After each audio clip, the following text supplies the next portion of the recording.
Hello বন্ধুরা, প্রিয়া ইপসা কিচেনে তোমাদের সবাইকে স্বাগত। আজকে তোমাদের সাথে শেয়ার করলাম পুঁই শাক দিয়ে দারুণ স্বাদের একটা রেসিপি। পুঁই শাকের এই তরকারিটা দিয়ে গরম ভাতের সাথে বা রুটির সাথে, এমনকি পরোটার সাথে খেতে বেশ ভালো লাগবে।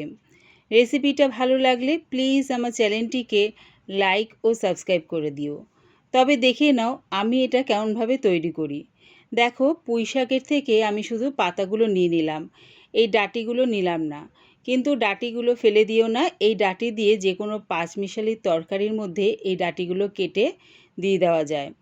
দেখো, পাতাগুলো নিয়ে এরকম কুচি কুচি করে কেটে নিলাম। অনেকগুলো পাতা একসাথে করে একদম কুচি কুচি করে কেটে নিচ্ছি।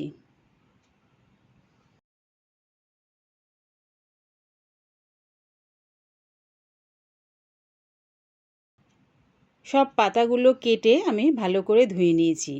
গ্যাসটাকে হাই ফ্লেমে রেখে একটা কড়া বসিয়ে দিলাম এর মধ্যে 4 চামচের মতন সর্ষের তেল। তেলটাকে প্রথমে ভালো করে গরম করে নিলাম। এবারে দিয়ে দিলাম এর মধ্যে দুটো বড় সাইজের পেঁয়াজ কুচি। পেঁয়াজটা একটু নাড়িয়ে চাড়িয়ে তেলের সাথে দিয়ে দিলাম 10-12টা রসুনের কোয়া, একদম কুচি করে কেটে নিয়েছি, সেটা দিয়ে দিলাম। এবারে রসুন আর পেঁয়াজটা আমি হালকা লাল করে ভেজে নেব। দেখো, লাল করে ভাজা হয়ে গেছে। এবারে দিয়ে দিলাম দুটো মাঝারি সাইজের টমেটো কুচি। দিচ্ছি স্বাদ অনুযায়ী নুন, আন্দাজ করে হলুদ গুঁড়ো,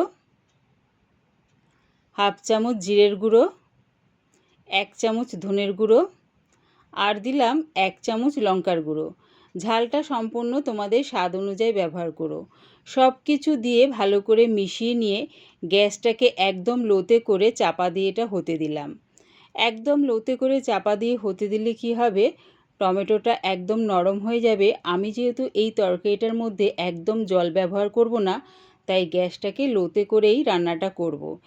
চাপাটা খুলে নাড়িয়ে চাড়িয়ে দিয়ে দিলাম পুঁই শাকের পাতাটা দিয়ে মশলার সাথে ভালো করে মিশিয়ে নেব।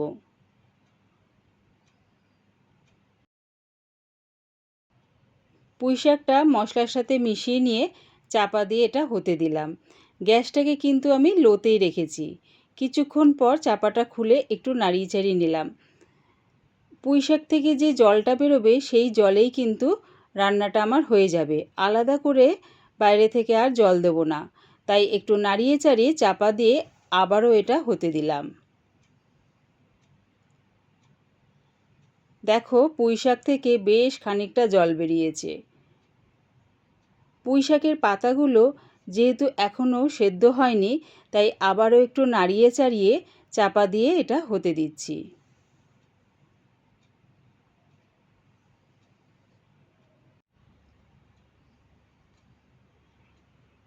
কিছুক্ষণ পর চাপাটা খুলে দেখে নিচ্ছি।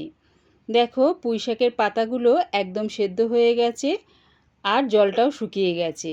যেইটুকুন জলাভাব রয়েছে, এবারে গ্যাসটাকে মিডিয়ামে করে সেটা শুকিয়ে নিলাম। রেডি হয়ে গেছে দারুণ স্বাদের পুঁই শাকের তরকারি। একবার আমার মতন করে এই রকমভাবে পুঁই শাক বানিয়ে দেখো, কেমন হয়েছে কমেন্টের মাধ্যমে জানিও। পুরো রেসিপিটা দেখার জন্যে প্রিয়া ইপসা কিচেনের থেকে তোমাদের সবাইকে অনেক ভালোবাসা রইল। রেসিপিটা ভালো লাগলে প্লিজ আমার চ্যানেলটিকে সাবস্ক্রাইব করে দিও।